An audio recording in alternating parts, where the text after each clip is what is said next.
Hey guys, Jasmine of IPS. Today we're talking about what is the healthcare revenue cycle. We're going to split this video up into a few different parts so that we can take a deep dive into each specific element.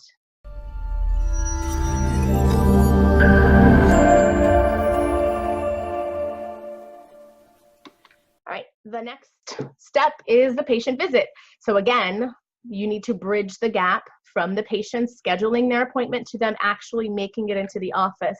This is where we see a lot of practices that just have a break in this process. The patient's physician might order them to see you. The patient may schedule a preliminary appointment. With that in mind, if the patient misses their initial appointment, things might have come up. It may not be a patient that you will see this happen very frequently. It might be someone that just happened to have written the appointment at the wrong date and time, and you don't have a proper reminder system set up to confirm those visits for the patient. So what I would suggest is that if you have a patient that misses their appointment, ensure that you have a proper protocol for following up with those patients, not just the day of their appointment, but even the day after. Again, it's about retention, right? Once the revenue cycle has begun, it's your opportunity to continue this revenue cycle to make sure that it gets continued through completion, which means that that new patient actually makes it into your office.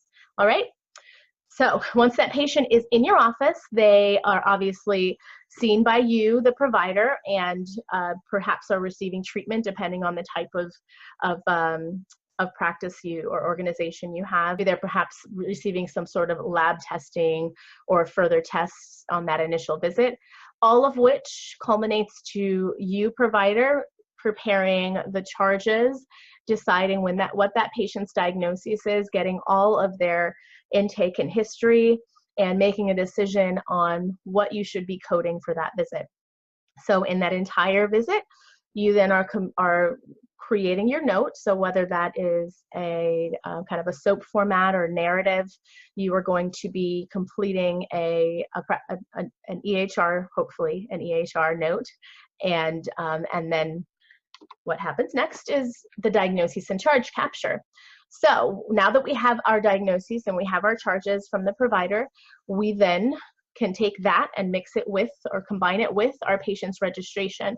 And that patient then can be billed, or we can prepare a claim for billing to insurance. So these are all the most important elements for the initial piece or portion of our revenue cycle. So these are the parts that get the revenue cycle going.